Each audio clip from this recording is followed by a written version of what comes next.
Hey guys, this is Ghostbit Miner coming at you from the power of YouTube through the internet itself. Okay guys, so today's another exciting day over here in Bitcoin mining world. We're going to be going over how to set up a zcash wallet. That's going to be the number one thing we're doing today. What we're going to be using is actually Cryptonator. Cryptonator is an awesome wallet because you can use multiple different type of cryptocurrencies within that wallet, and you can also freely exchange your coins into other coins compared to Jack's wallet, where you have to actually exchange. There's an exchange fee that you have to put in there, and that can be costly, especially if you do multiple transactions a week, like I do. So what we're going to go into is how to set up that wallet, and the second thing we're going to go into is how to actually start a mining pool. Not starting a mining pool, but how to use a mining pool software or program. What we're going to be using today is actually Nanopool. I like to use them because their fees are low and they're easy to work with. I do get a lot of solutions a second using Nanopool. So also, the last thing we're going to go over is this new 1060 GTX EVGA Super Clock Edition. We're going to see how many solutions a second we can get and how much monthly revenue or profit we could get from this card. Awesome guys. Hey guys, so what you want to do is just type Cryptonator right there into your Google search bar. And then it'll pop up with the first one right here, www.cryptonator.com. Go ahead and click that. And this is for your wallet. You're going to need a Zcash wallet to actually put your Zcash in, so you can mine into a wallet to make some money. So right here, you can kind of see the phone. So you can actually use a phone app also. This guy has a lot of Bitcoin. My goodness, this guy has money. Wow, 11 Zcash. But anyways, so all you need to do is sign up for free. As easy as that. Let's go ahead and make one, I guess. So go ahead and put your information in. This is just fake account.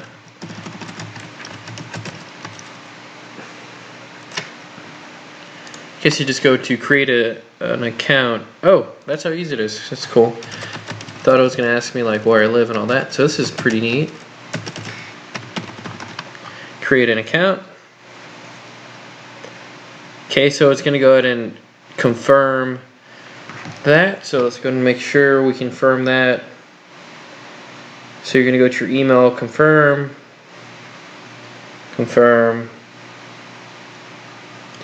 and you should be up and running.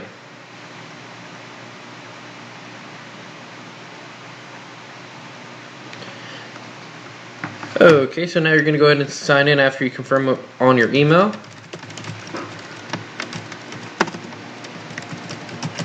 Keep in mind, I already have Cryptonator. I'm just going over these little steps to show you to make it.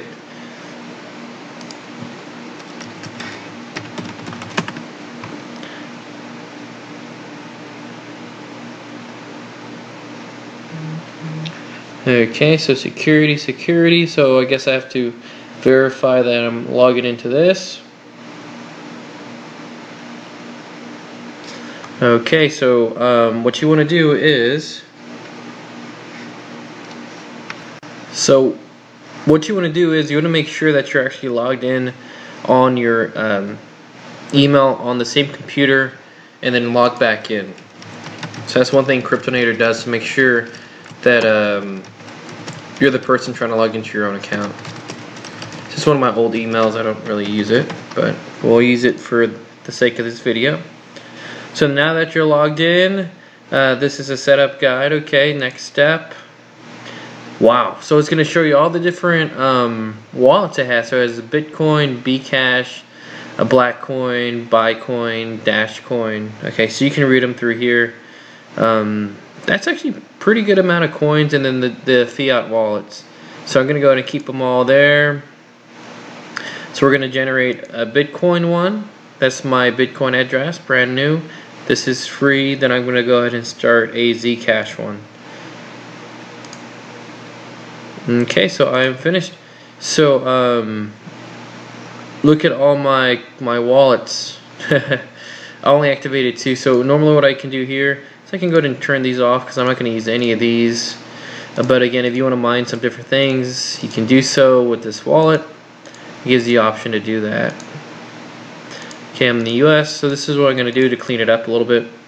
So now it's this right here. The reason why I have a Bitcoin wallet is because I will transfer these zcash into US dollar. Zcash into Bitcoin, and then I'm gonna send the Bitcoin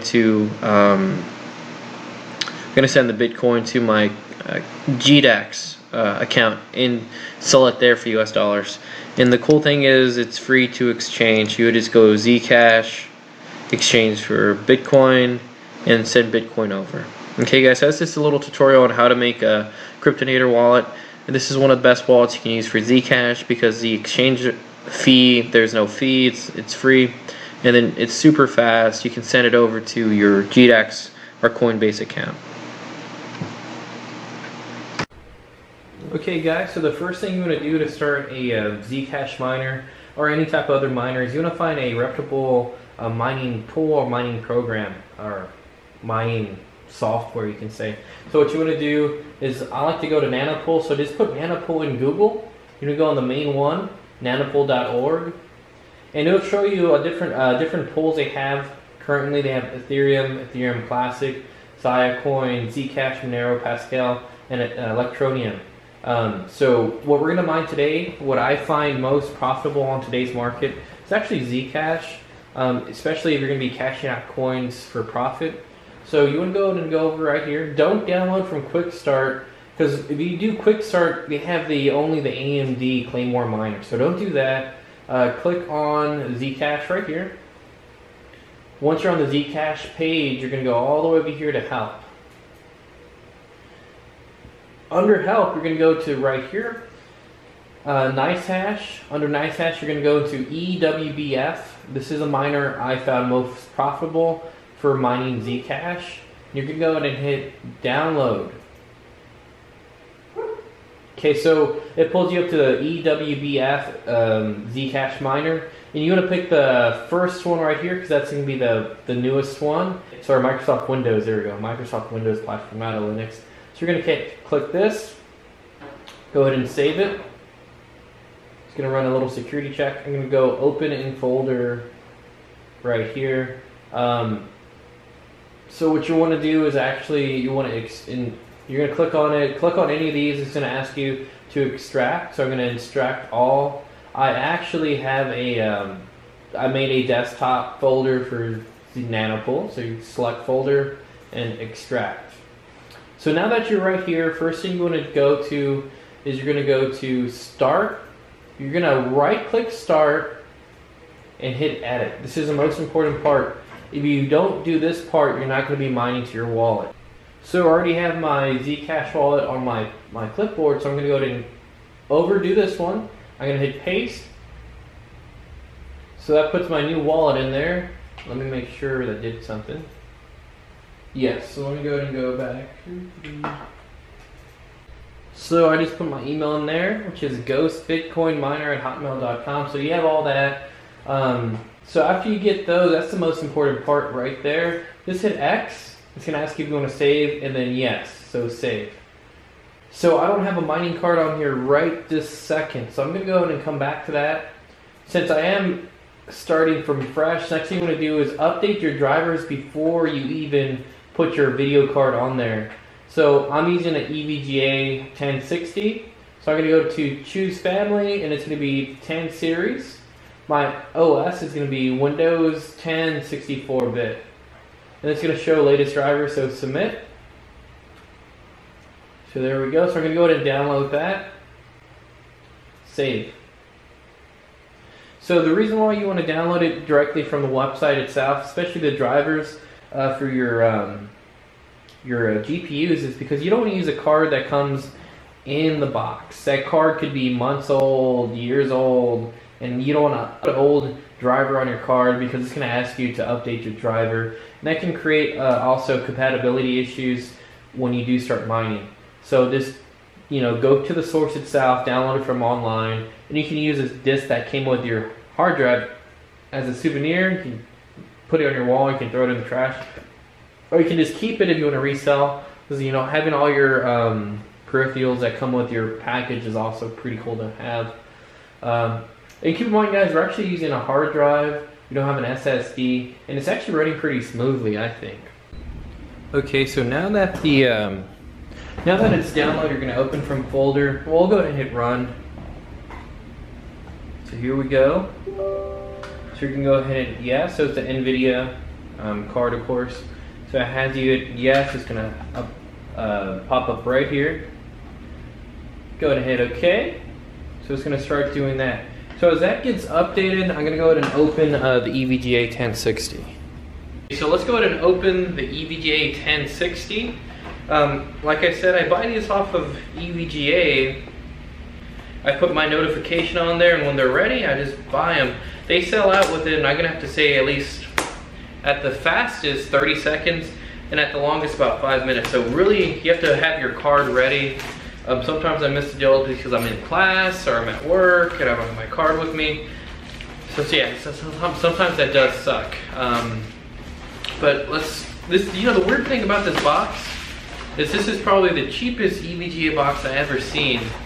That's interesting. So I wonder what I bought. This is like very cheap material, and it doesn't even tell you what card it is. So this might be off the B list.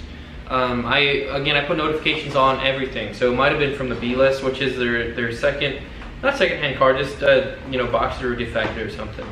Or maybe this is the way they're going to be sending their cards now to make more profit. So I'm going to go ahead and pull this out. Normally they have the price of the card in there. I think I have it somewhere else actually. But so I'm opening this up. Pretty nice EVGA 1060. There's no manuals or anything on this card, so that's kind of interesting. Okay, so this is a super clock. You can see by on the top. So I'm going to open this up. This is really different. I'm used to getting these really nice boxes, so a little different. I think this card is like $300. I don't have the price with me right now, but you can see right there. So it's a super clock edition from EVGA. I'm not going to show you the serial code right there, serial numbers on the back. But again, it's all blacked out, nothing too fancy with that. It's an okay card. We're going to see how much we can make off of it though. So I'm going to go to put this on the motherboard.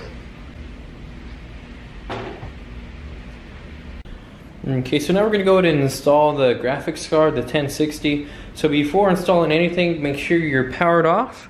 Go ahead and turn it off from here too.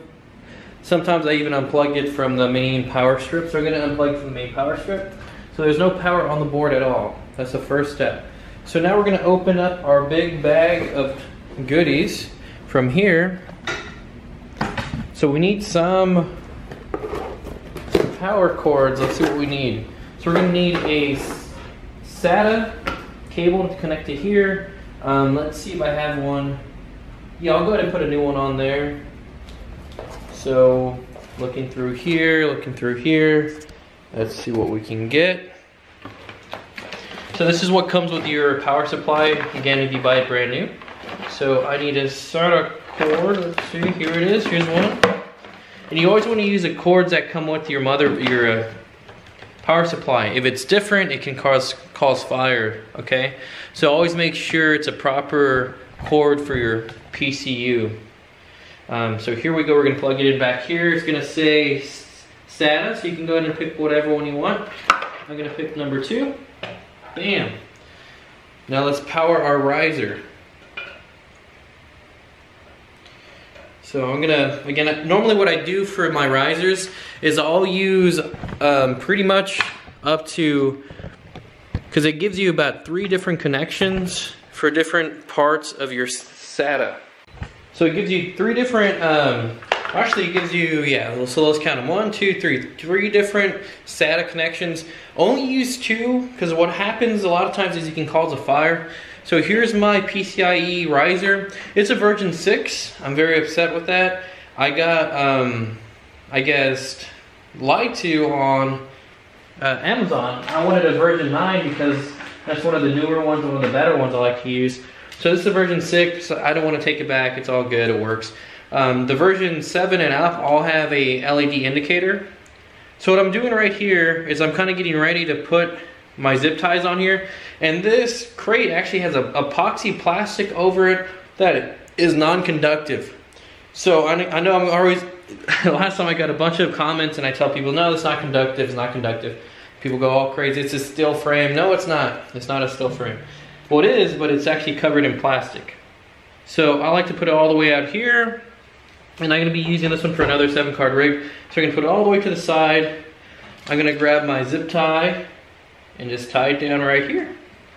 There's nothing to it, guys. Invest in your zip ties, I guess you can say. My favorite place to go is Walmart. They have different size zip ties, or even a combination of different types of zip ties. You don't want this card moving around. That can cause damage. And the best part about this frame, this shelf, it holds up to 240 pounds.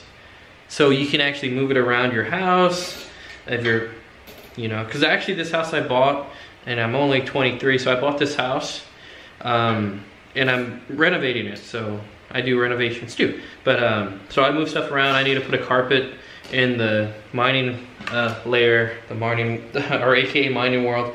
I had to put my updated carpet in there, so that's why the carpet's so messed up. But that's what I'm gonna do. So I'm gonna have to move all these, but not to worry because these are easy to move. You just pick up and move to a new location. So I'll be doing that, moving it around, not have to worry about anything. So zip tie your rig down.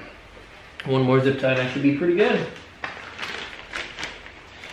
And if y'all have a Harbor Freight, I like to go to Harbor Freight for tools, super cheap tools. You can go there also for some really cheap zip ties. This shelving unit is from Home Depot.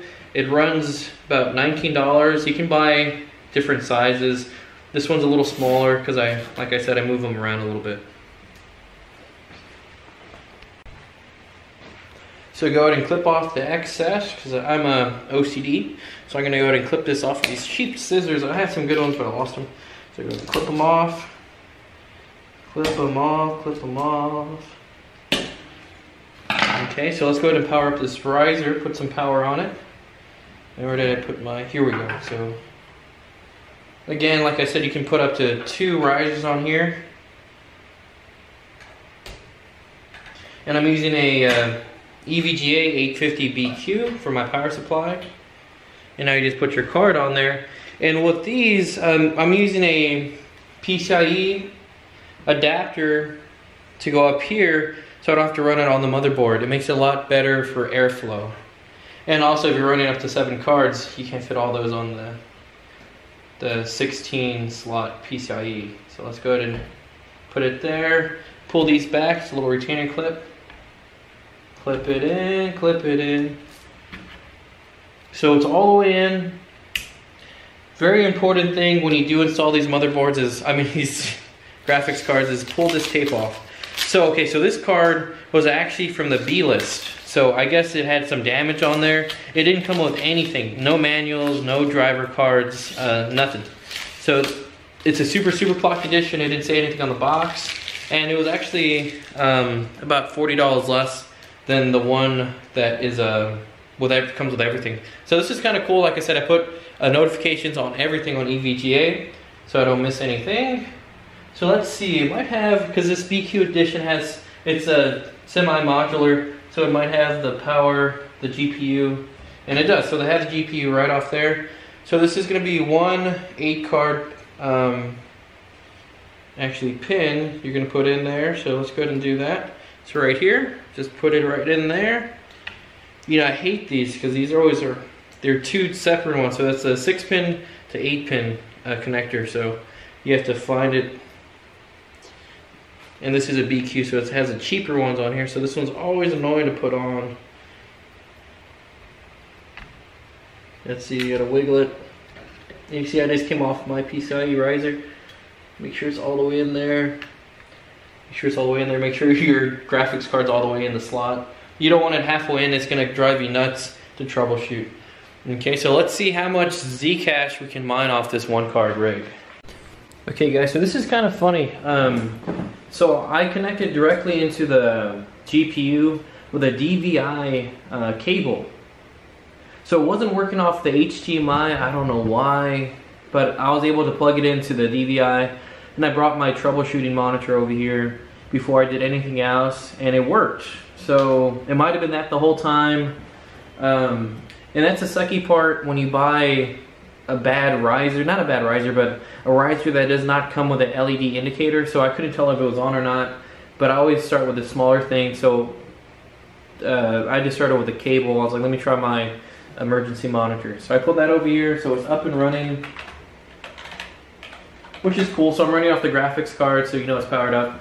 And then normally when you do get a graphics card, the fans won't turn on until it gets heated up. Okay guys, so we just successfully updated our driver on my 1060. So as you can tell, the graphics they're high definition graphics now, instead of that big blurry screen we just saw. So it's loading all this junk on here. Not interested in it, so I'm just going to close it off. So now what we're going to do is just go to Afterburner. And before we weren't even seeing a GTX 1060, we were just seeing internal graphics. So let's go ahead and see what we got here. So I'm still only seeing basic driver adapter. Let's see what we can do over here. So device manager. Pull this up. Let's see what's going on. So display adapter. So I have my 1060 right here. So it's kind of weird. I don't know why it's not picking it up on Afterburner. Oh, that's not Afterburner. So I might have to restart. Oh, there it is. So what is that about? Y'all saw that with me, guys. So now it's a 1060, 6 gig. Before it was some weird thing. So what I like to do, this is my settings. If you do find a better setting, just let me know in the description below. But I always put my fans to 75.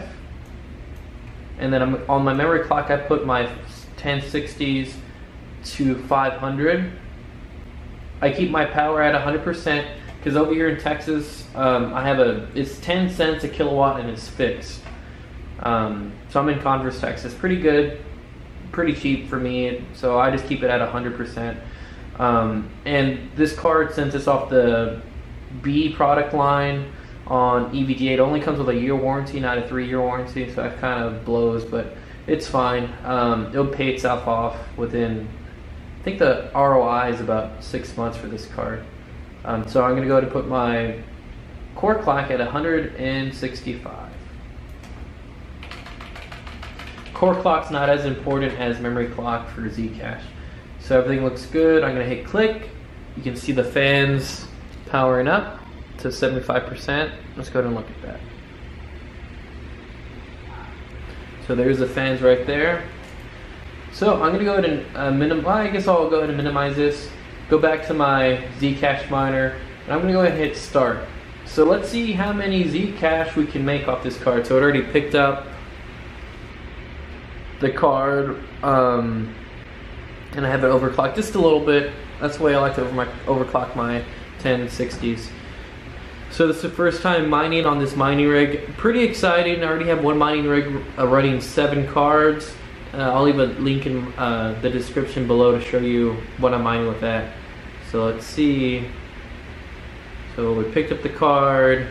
The card's at 54 degrees Celsius. So I like when it starts off. Right now it's showing 342 solutions a second, which is actually pretty good. I'm gonna pull up Crypto Compare on my phone, and I'll tell you how much that is on the current market. So right now Zcash is worth $389. It went down a lot. It was at 480 at the high of the week, and the low looks like 389. So we're getting 340 solutions a second. So that's $45 a month. That's $1.52 a day. I'm not including electricity costs. So let me go ahead and include 10 cents a kilowatt, and let's see what happens with that. So when I include 10 cents a kilowatt, power consumption right now it's at, I'm gonna go ahead and put This is a very low wattage card. I'm gonna go to put 100 watts. So it's $38 a day. I mean, $38 a month when I put in the kilowatt and the power consumption. $1.28 a day. A week it makes $8.94. This is after you take away how much electricity costs, and $38 a month, $466 a year. So this card was $285. So the ROI on this card, let's check that out. I'm gonna go ahead and take the electricity cost off, and just see how much it is with the. So let me go ahead and do that real fast, guys. So $45 a month. I'm gonna go ahead and leave it at that. And this is at a market low. Again, with cryptocurrency, the market fluctuates up and down. So this is, it's not really realistic to look at, oh, I'm only making $400 a year, because it might go up to $700, it might go up to $800, but it might go down to $0 and completely crash. So let's just look at this real fast. So $285 for the card. I'm gonna go ahead and divide it by $45. So it looks like an ROI time of 6 months for this card to be completely paid off. I'm not including electricity price, just because I want to make it a little more simpler. And plus, my other cards already hit their ROI, and that actually pays my electricity cost. So I'm just gonna run it with no electricity cost in there, because my other cards pay for that. So if you have any comments, go ahead and put your comments below.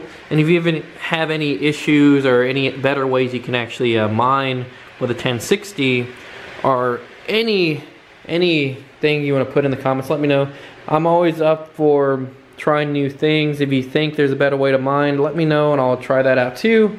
But again, this is the way I mine, and so far it's pretty profitable. Awesome, guys. Please like, subscribe, and share. Out. Thank you.